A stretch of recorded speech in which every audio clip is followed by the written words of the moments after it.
Okay, actually, Özge has just gone out, but I'd like us to start because I've got quite a lot to say, or a few maps to look at before we then move on to our DNA articles and so on. So let's briefly kind of remind ourselves of the point we reached in the last class, and then we'll try and follow that through in a kind of logical way. So we've been looking at the movement of peoples around Britain and to some extent Ireland. We'll say a bit about those today and more, I think, on Thursday about next week about Ireland during the late and sub-Roman periods. So here is a map which, based on primarily archaeological finds, argues the situation for Kirka round about AD 500. We can ignore these kingdom names at the moment. We're going to start dealing with the sort of political situation, if that's the right word, on Thursday, but we're concerned more with people situation here. But you can see we've got, you may not be able to see, we've got Jutes, Saxons and Angles here. We talked about those and we tried to compare the archaeological finds from Britain with the continent last week. And this is the situation in terms of artifacts which archaeologists believe indicate some kind of English or Anglo-Saxon presence on a relatively large scale by the end of the 5th century. Obviously, this grey area will slowly expand during the next 100 years, and we'll be starting to look at that on Thursday, and we'll look at these names, as I said. What I'm going to do now is have a look a little bit at the other side, what's going on elsewhere. But before we do that, let's just take a few maps which indicate onomastic place name evidence to supplement this kind of archaeological stuff. Here is a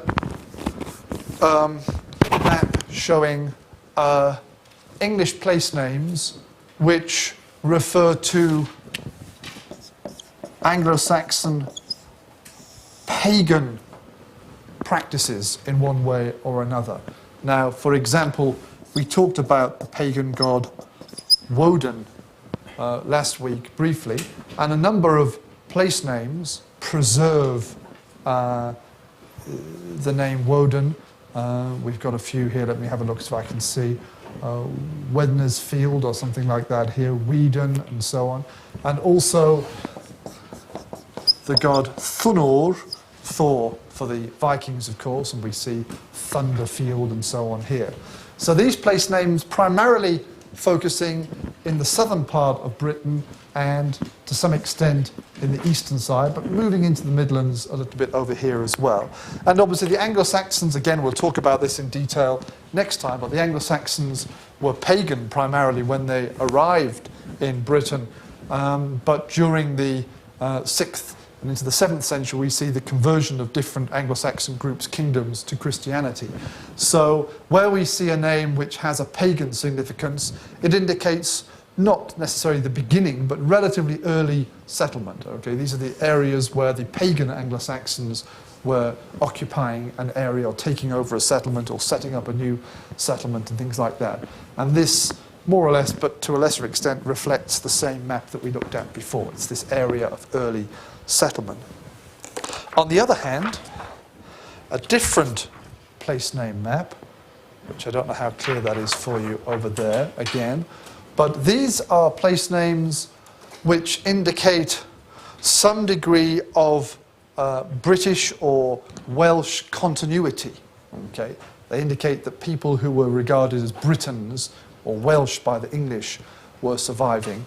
So they are place names which either have Welsh elements in, but the English have taken over the name. Okay, so I think this one here is Pen, okay, which is the Welsh, modern Welsh word with one N for head, for example. Now, one scenario, one very common scenario for the Anglo-Saxon movement into Britain was that it was a fairly large-scale and rather violent event, so that the Anglo-Saxons came in and more or less killed the native Britons or pushed them further westwards into Wales and Cornwall and so on, and then took over the main part of what became, therefore, England. This kind of evidence suggests perhaps otherwise, that other patterns were going on. If you have places, this one is called Combaton. Let me write that one up because you can't see it very well.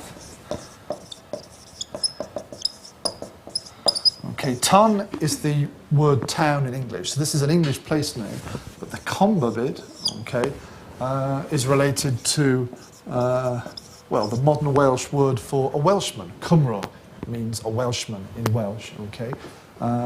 Combroges or something in earlier Welsh. So this is the town of the Welshman.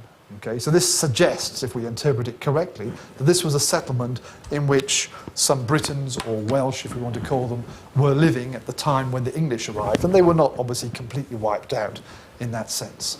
And then somewhere with the name Pen, which actually has a Welsh name, this is a Welsh word, okay.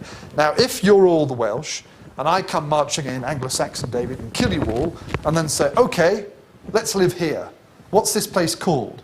But you're all dead, so you can't tell me what it's called, so we give it an English name, okay? But in this case, there must have been at least one Briton alive, maybe on a gasping breath to say, Pen, and then he dies. But more likely, okay, there was some degree of cultural activity, maybe even a large British-speaking population continued there. They kept their own place name, it wasn't replaced by an English one. So we get a degree of coexistence or whatever up to a point. And this is primarily in the Midlands, these place names, mostly in the Midlands of England, not so much in the west, in the south and the east, in the Midlands. So as we move to the Midlands, as the English kind of move into this area, okay, we get more and more of these Welsh place names, suggesting at least in the central parts we get more of an interaction, okay. Perhaps not so much in these areas, but certainly around here we get a more interactive situation emerging. Okay, another map, this time showing the western parts of Britain primarily, okay. Here we see two things indicated, okay. The dots, lobs, show sites where archaeologists have found what they call imported pottery. And that is things made from clay, pots of one sort or other, ceramics, which they also find in what is now France, in Western Gaul. And they think they've been brought into these western parts of Britain and Ireland by traders or by contact with Gaul. So there's nothing much going on here in what's becoming England, but there's a contact this way round with the continent, with the western parts of Gaul and so on. And this shows a kind of cultural region. We sometimes call this area the Irish Sea province, whatever. And the shaded areas, the slash lines, indicate the distribution of a certain kind of inscription, which means digging words into, cutting words, engraving words into stone, called ogham, okay, or om, sometimes spelt without the H, which is primarily characteristic of Ireland. Okay, so it's something characteristic of parts of Ireland. I'll show you an example of this now. We'll come back to this one. Ogham inscriptions may involve ordinary Latin or Latin alphabet writing, but down the edge of a large stone, the corner bit, they would cut lines, okay, some on this side, some on that side, some crossing over, and so on, and some straight, some slanting, and they all had a phonetic value. Okay, and this was something which was developed in Ireland, so it's a kind of inscription. Perhaps they suggest the idea was developed in Ireland, but the idea of writing they'd copied from something going on in Britain and so on, but it's characteristic originally of Ireland.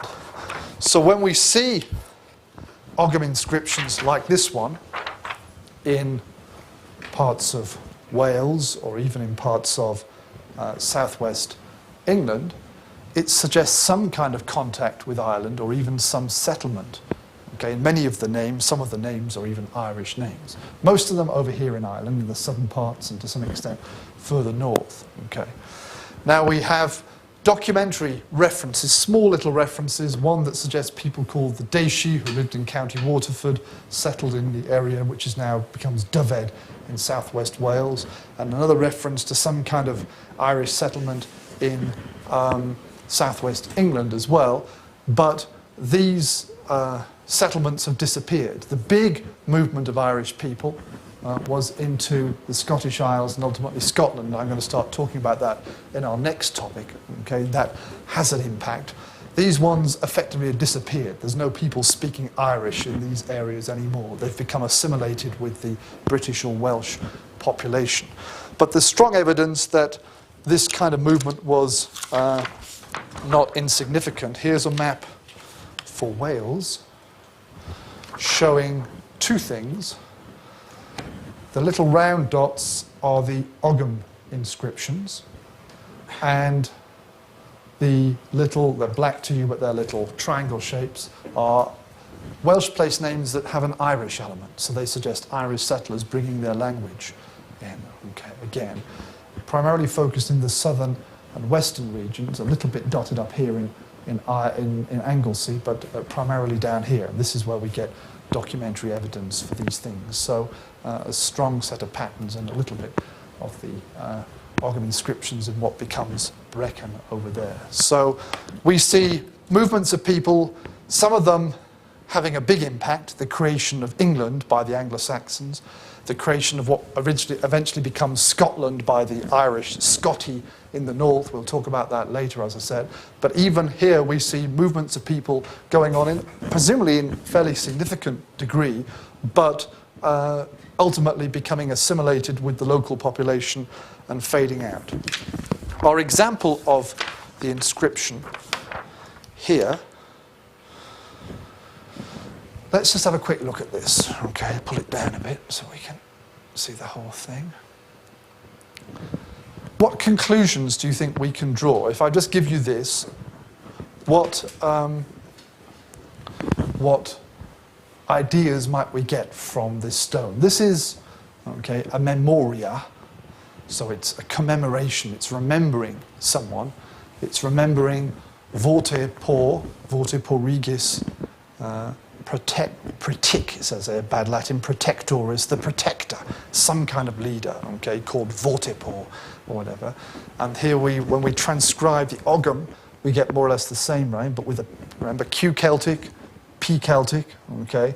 So this is vote cor igas in the archaic Irish, but they're essentially the same name. We think there may be other references, at least two other references to this guy, but we'll talk about him next time. People argue about whether it's the same person or not. But just on the face of it, what can we say about this man who was possibly buried under or near this stone, or is being at least remembered in this stone that was set up in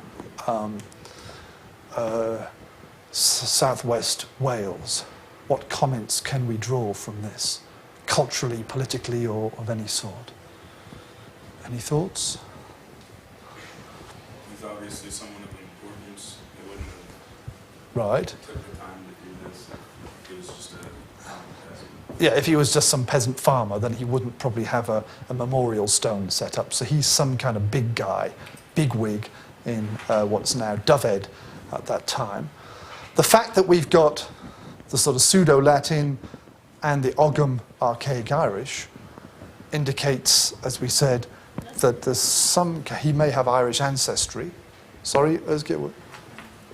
Kind of Latin involvements.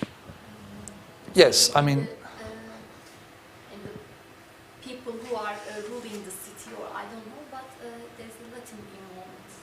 Right, which means Rome, which means some kind of continuity with the Roman world, and he's calling himself Protector. He's got a Latin title, so he saw himself as somehow perhaps even as a Roman in a strange way. But his stone also had the Irish inscription. This was a very mixed kind of population that both looked to the Roman world but also recognized the importance of the Irish. Perhaps he had dual ancestry or something, or at least the people he ruled over were significantly Irish as well, that they had to have the ogham there.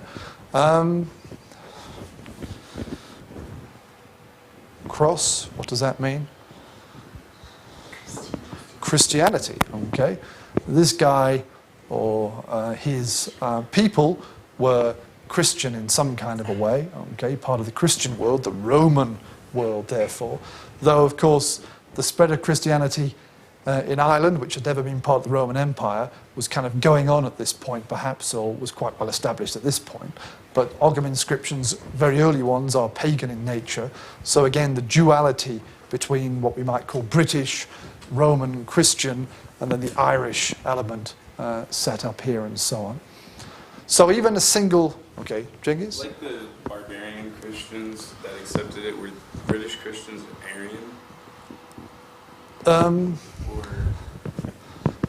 There were, no, I mean, he would have been, well, he would have been Celtic Christian. There's all sorts of arguments what that is. The Aryan thing, whether it would, like with the Ostrogoths and the Visigoths and so on, we don't get that so much in Britain. We had our own heresies, like the Pelagian heresy and so on in the late Roman world, but Arianism, I don't think, was such a big deal in late Roman Britain, but I'm sure there were Arians there. But it's not an issue that we talk about when we get to this level. Exactly the finer subtleties of theological debate are not always very clear for something like this. Fatih? Wasn't the circle cross is special for Ireland? Well, that's interesting. Okay.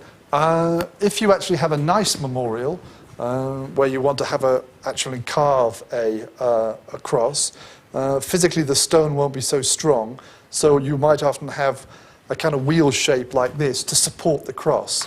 So I don't know whether that's an interesting point.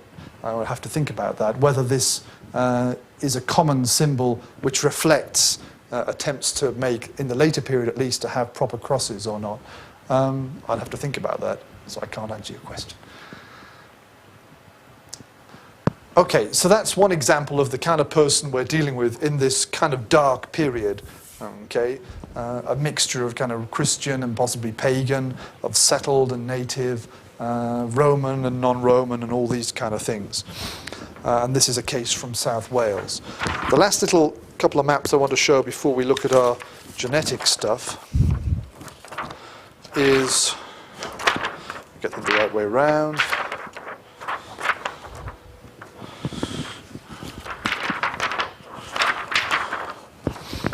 Two relating to what is now Brittany in northwest France. Okay, what had been the Roman province of Armorica is now to a large extent called Brittany because it was settled by people from Britain, okay, British people. I've kind of coloured over this to make patterns more clear and for various reasons, but this is a map showing place names, various kinds of place names, which are regarded as containing P-Celtic, Brittonic elements, okay, in Brittany. And then the lines indicate the expected extent of Breton during the later period and so on. So I've coloured over these here. So these are the areas that indicate some kind of settlement in the form of names, place names with a British element. Okay, people coming from southwest and perhaps southern Britain and settling in these areas. Same map but with different things indicated is the green area deliberately here. These are place name elements with ac and so on, containing possibly older Roman elements in their names, going back to the Roman period. And if we try and superimpose the two maps on each other, which may, oops, touched it. Is that working? Okay, that's not too bad.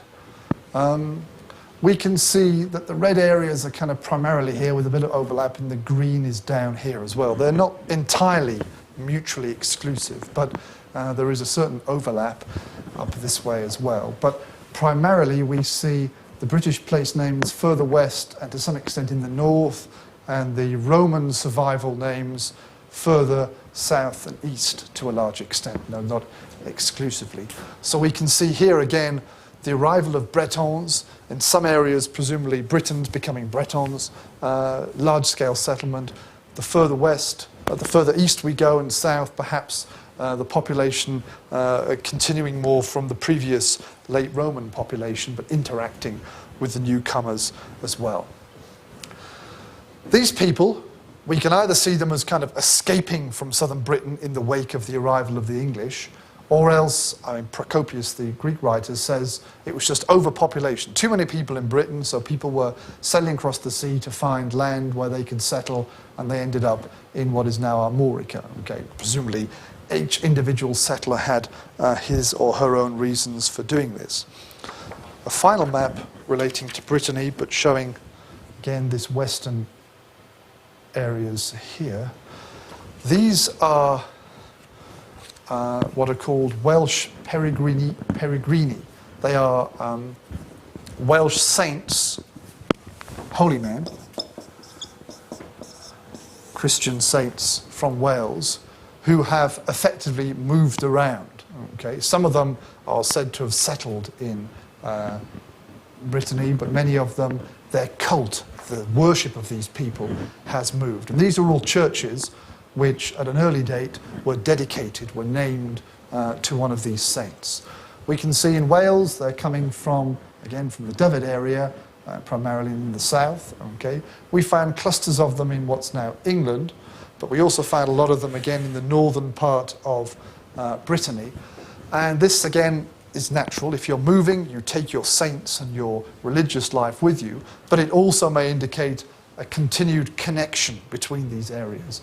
It wasn't just people fleeing from here, but there was connection with the Britons in Brittany, into southern Britain, and even into Wales. Okay, there's a kind of cultural region building up during this dark period of our time. Okay, any questions here? Any thoughts? This has all been quite quick, so we've got 20 minutes or so on our texts. Any thoughts? We'll look at Scotland and Ireland in the next few weeks, because I haven't covered them in detail yet. But let's take out the 3 articles I asked you to look at. And as a kind of preface to this, I can make that smaller. No, wrong way.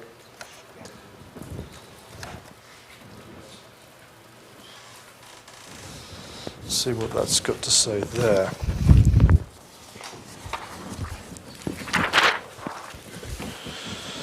Okay, as I've mentioned on more than one occasion in the past few weeks, in addition to the traditional ways of studying the past,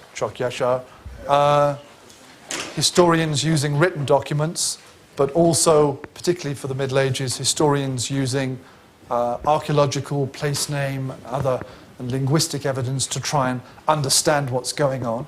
For the past decade or so, there's been a growing use of genetic evidence to study the human past. Okay.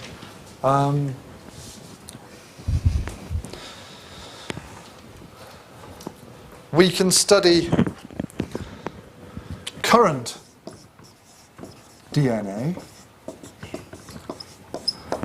All of us in this room are kind of living history. We're carrying the historical imprint of our paternal and maternal ancestors in our genes.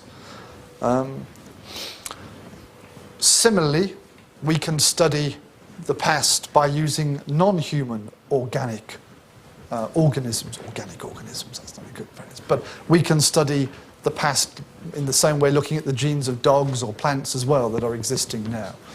And we can also study the past using ancient DNA, sometimes called aDNA with a little a there, which is the DNA of human and non-human organisms dug up by archaeologists, and then, if they're lucky, they can extract some genetic information from these finds. Okay, that's a rather more difficult thing to do. What we're going to look at today is primarily using the current DNA rather than the ancient DNA, but that's rather interesting as well. I mean, we now know, for example, that modern humans are not descended directly from Neanderthals. Okay, we've analysed the DNA of Neanderthal remains, and we can see that we are kind of cousins, but we're not linearly related and things like that. So that's where ancient DNA obviously can be quite important. The DNA which scholars look at when they analyse our blood or whatever, there are the chromosomes. Okay, now they are nuclear DNA. They're in the nucleus of cells. Okay, and there are 23 pairs of chromosomes called autosomes, and then there's one pair of sex chromosomes, which are the Y, X and Y, okay, which you all know about from biology and things like that. Okay. In addition, we can study mitochondrial DNA, sometimes called mtDNA or mDNA. Do we know anything about that? Anyone know what mitochondrial DNA is, where it exists in the cells or anything? Come across that? That's here. It's in the outside part of the cell, not the nucleus. It's outside, okay, and it's concerned with the energy of cells and things like that. It may even originally have come from outside the original organisms that make up a cell or whatever. But there is a big difference between using the chromosomes and the mitochondrial DNA. Now, primarily, as we've seen here, scholars look at the Y chromosomes of individuals, because when we inherit our chromosomes, we take one from each parent, obviously, to make up the pair, okay? We definitely get an X from our mother, so each one of us has got one of our mother's X's, but we don't know which one, okay, because she's got it from her different parents. And if you're me, you get your Y from your father, but if you're Azra, you get the other X from your father, okay, which makes you female. So the Y is the particularly stable one, because my Y chromosome I've taken from my father, and there's no ambiguity of that. And my father got it from his father, and his father got it from his. And in theory, our Y chromosome, unless we get significant mutation, goes back generations and generations. It's the same for all the guys in the room. And I'm sorry, girls, it's more difficult with X's. We can't say where they come from. But we can definitely say the guys get their Y chromosome from their father, and that can be plotted then, okay? Mitochondrial DNA, we've all got mitochondrial DNA from our mothers, okay? When the egg is fertilized in the mother's womb and so on, during that process of fertilization, the mitochondrial DNA in the sperm is destroyed. So unfortunately, the guy's mitochondrial DNA goes, and only the mother's mitochondrial DNA is passed on to the what's going to become the baby. So each and every one of us has lost our father's mtDNA, but kept our mother's. So just as Y chromosome, but just for guys, can be used to trace things back paternally, for each and every one of us, not just ladies, all of us, our mitochondrial DNA traces our maternal descent. From me to my mum, to her mum, and back, things like that. So we've got these two kinds of DNA which scholars look at. I'll just add one other brief comment, because it's quite interesting. There is a kind of genetic virus which exists in urine, in our bodies, okay? It's a kind of what's called a pallioma virus, and it's the human one of that. It doesn't cause a disease in most people, but majority of us are carrying it. It's a kind of non-deadly virus that we have. Okay? And it's usually passed not genetically between people, but it's given between people who live closely together. So families or close tribes will usually have the same form of this virus, which exists in their urine and then is excreted and so on. And there's been some studies, but not for British history, that's tried to analyse human movement, not just by our own DNA, but also by looking at this genetic virus, which most of us carry as well. Okay, but that's fairly early on. I've come across a few studies on the web about that, but not relating to British history whatsoever. Okay, so we've got 3 papers.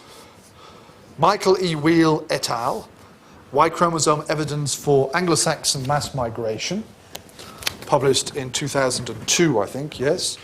The following year, an overlapping group, but slightly different group, published a Y chromosome census of the British Isles.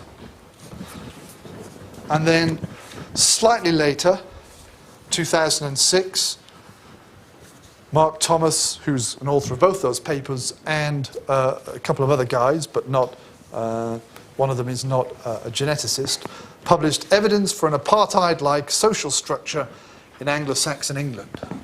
So this isn't new research, but it's new interpretation. So let's call this paper 1. Chronologically, we'll call this one paper 1. We'll call this one paper 2.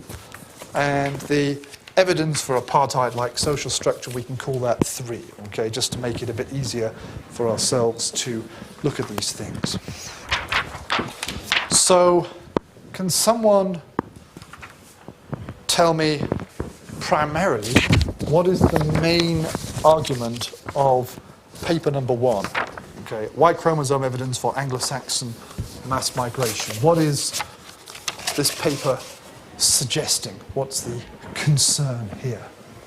Fatih? It suggests the Y chromosomes or genes of the ancient British or medieval British people and the Norway people are similar to each other, or Friesland. Friesland, yes, yeah. Let's not say Norway. Okay, similar to each other, but not in Wales, because since it suggests that there is a eastern movement to Friesland, and Friesland's people moved from eastern to Britain. So there were Britons who moved out to Wales, who don't want to mix them up, mix with them up. So it generally suggests the gene similarity. Right, okay. And the evidence of the Anglo-Saxon relation. Yeah, okay. So that, yeah, okay. It's taken as evidence of Anglo-Saxon migration. Friesland is Frisia. It's that area a little bit to the west of Germany and Denmark, into Netherlands, where I said the Frisians speak the language closest to what is now English. Okay, so they've picked some guys off the streets in Frisia and sort of taken their blood. They've also taken blood from these places. This is my map, I should have. Taken from these places across, more or less a line across Britain. So 5 in England and then 2 in different parts of Wales. And they've tried to draw conclusions about the medieval past based upon the DNA of these, and I hope that the 7 men are still living. And they also took some samples from Norway because, as we shall discuss in a few weeks' time, there was a certain amount of Viking, Norwegian, Scandinavian presence in later England as well, a little bit later on, but they're concerned here primarily with the Anglo-Saxons. And as Fatih said, they found that the English blood samples were very close to the Frisian ones, somewhere here, whereas the 2 Welsh ones were very different. Okay? And all were a bit different from what was going on in Norway. And I think they also suggest that these two Welsh ones are a bit different from each other as well, okay? But they're definitely kind of different from these. And they conclude, therefore, their conclusion is that this proves that there was what they're calling mass migration, large-scale migration from the continent into Britain. People were bringing their genes into, at least into these areas, and they're presuming into other areas as well, on such a large scale that what had been British DNA surviving possibly in this part of Britain had disappeared. Okay, was wiped out as these people were either killed or, as Fatih says, pushed westwards into Wales and so on. I was going to say, any questions or problems with this? Go on. In the Dutch people, for the Dutch people, or for the Scandinavian people, isn't this area of Scotland as the better conditions and being appropriate, isn't it more suitable than the south?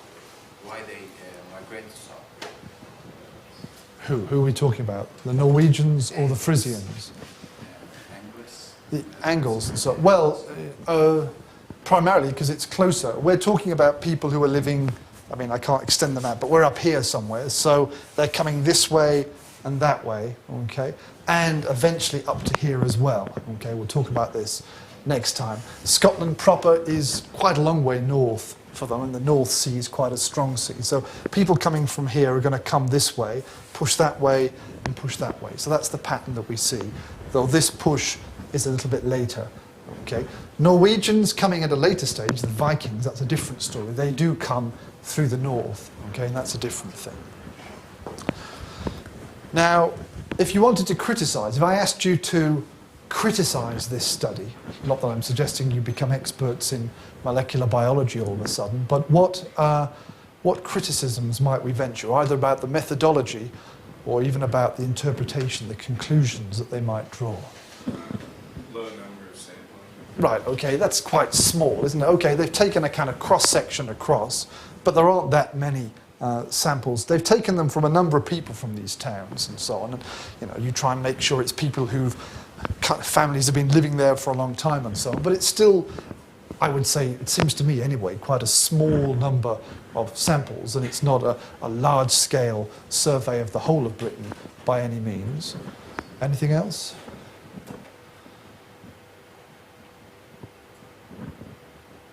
And also the Y chromosome. Actually, we also have X chromosome, so the maternal ancestry is quite back in this. Yeah, well, there's no maternal ancestry here. They're talking about male migration. We can't say much about what the women are doing because they haven't looked at the mitochondrial DNA. Now, the problem with the X is that it's not so clear-cut. The Y goes from man to man to man, only in one direction.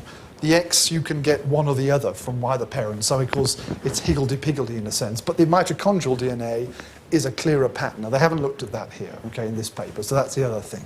So, what do we mean by mass migration? Do we mean large numbers of men and women migrating?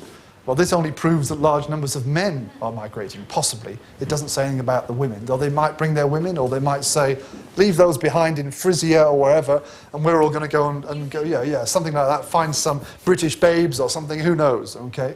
So again, it would be good to have a mitochondrial DNA to kind of counterbalance the Y evidence here, which is what we might look at elsewhere and so on.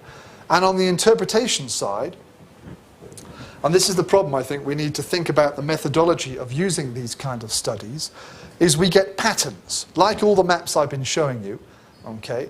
And quite naturally, as humanists, as historians, we don't really know much about the scientific side. We're not trained as geneticists or something. So it all seems very clever. And they've got these papers with lots of tables and figures that we don't understand. As I said, you understand the first page and the last page, and that's about it. The rest of it looks very clever. They must be right and so on. I'm sure they've got the scientific side. But interpreting this is more difficult. Okay? A pattern can mean a number of things. As we've said with archaeological remains, does it mean someone's moved from here to there? Does it mean he's traded? Does it mean there's been a fashion trend and we're all wearing the same kind of belt buckle or something like that? And maybe it's the same here. Just the fact that these guys have got similar DNA and these guys have got slightly different DNA, does that mean it has to be 100% mass migration from there to there or whatever? Okay, and they consider some other possibilities. And that leads us to the third paper. So skipping over number 2 for the moment, evidence for an apartheid-like social structure in early Anglo-Saxon England. Now, apartheid, of course, we know from South Africa, is a legalized or semi-legalized system of controlling different groups, ethnic or other, in this case, ethnic groups within a society, and to some extent keeping them socially and legally separate. So what are the authors of this paper? They're taking the same basic evidence to some extent and trying to provide a slightly different interpretation. They're saying, here's the pattern, but we can explain it in a different way.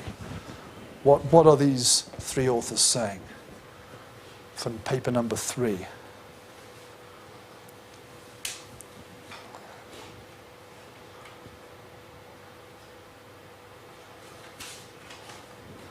Assuming that any of you had time to read this in the intervening few days.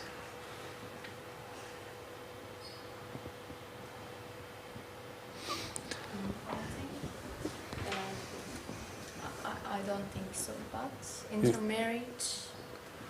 Right. Couldn't explain myself, I think, but We'll try. We've got a few minutes, don't worry. intermarriage serve as a homogenized society in order to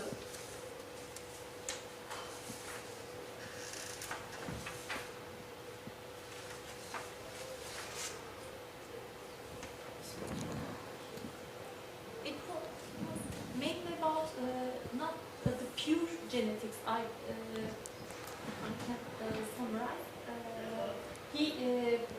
Genetics was by chromosome study, of course, provided good stuff for the studies ethnicity of British Isles, but they had a more social viewpoint, I guess. As she said, the marriage and the economic activities, their power in the society, according to that, their birth rate maybe could change, or it could have changed the pattern from the one in the first article. Yeah. Something different, a different mechanism, historical mechanism, they are suggesting has led to this distribution of DNA amongst these 7 towns in Britain. Okay, they're suggesting. So in the first one, we're saying the immediate reaction is if there's lots of this DNA, it means lots of people with that DNA came in hundreds of years ago and took over that area, and they didn't take over that area. That's how we've got this separation. In this paper, they're trying to look at it, interpret it in a different way.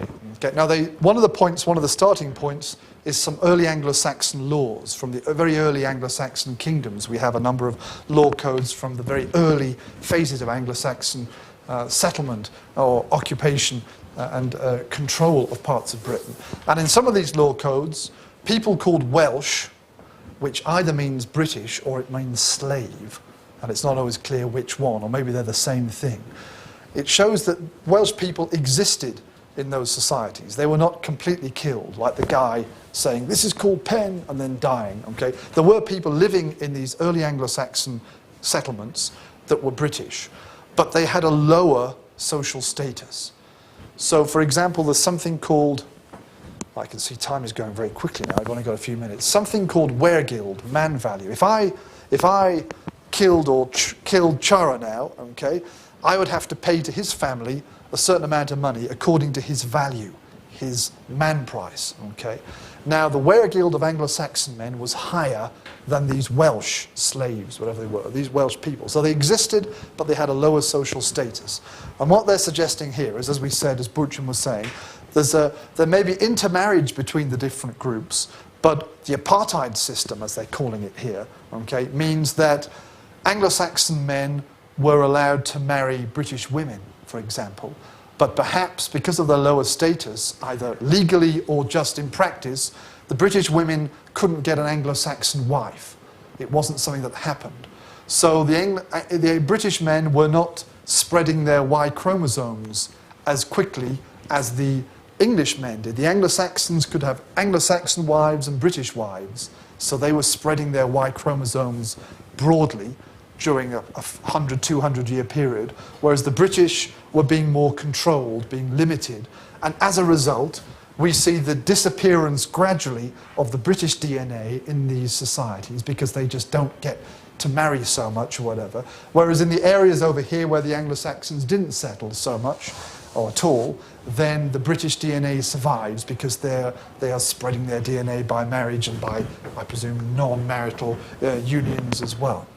So, yeah, we won't have time to look at paper number 2, I'm afraid, but what this shows, the point I'm trying to make here by putting these two papers together, is that the DNA evidence is great, okay, it's very exciting. We've got whole books. Here's one of my books. We've got this in the library, and there's a couple of others, and our rector is very interested in this kind of thing as well. We had a few conversations, he and I, about that. This is, I think, a very important and kind of revolutionary stage in understanding the past. There are a few problems with it. On the one hand, we need to work together. We need the geneticists to work with historians because we are not capable of understanding the genetics, not yet, but maybe a new generation of geneto-historians or archaeologists or something will emerge who can do both sides. And the historians are the ones who think about the documentary evidence and can think of the interpretations. And so often, it's not the simplest pattern which is the true one. Just kind of large numbers of people marching over and taking over and spreading their genes. There could be other, more subtle ways in which genetic patterns can be built up and changed over time. Okay. I think the first article is too simple. I don't mean it easy, but it generalizes a lot. So it didn't take into consideration the social points like in the Turkish. Yes, yes, and all the authors for that one, though Mark Thomas is very famous for doing this kind of work, and he's given papers all over the place. I've seen him lecture and so on, and he's written about Jewish settlers in parts of Africa that we can find their DNA for and things like that. So, but yes, okay, it was a very simplistic one. Though there's plenty of facts and figures to build up their argument. Whereas the other paper is perhaps overly clever, I don't know, but it's trying to redress the balance. And probably in the next kind of generation or so, we'll build up methods for interpreting this kind of stuff, and even the viral DNA or something, and get a more fixed methodology, if there's going to be one, for how we can interpret this material. And obviously, the more aDNA we can get, the stronger the case for comparing modern and ancient DNA as well. Okay, time's up, so I shall give you bibliography for next week. Oh, not for next week, we're starting this topic on Thursday, of course, aren't we, with having lost a class due to the Bayram the other week. I don't seem to have a volunteer for the presentation for this. So anyone who hasn't put their name down for a presentation, if you wish to talk about the politics of early Anglo-Saxon England or pre-Viking Wales or pre-Viking Scotland, then you can let me know now. You'll give your presentation probably a week from now, okay? If no one volunteers, because we've got plenty of spare slots, then it'll be 100% David, okay? Anyone? No? Yik, yak, yok? Okay then, right, I shall prepare a PowerPoint show and more slides, and we'll talk more about the political side rather than the demographic side of this very early medieval period. Okay, have a nice evening. See you all.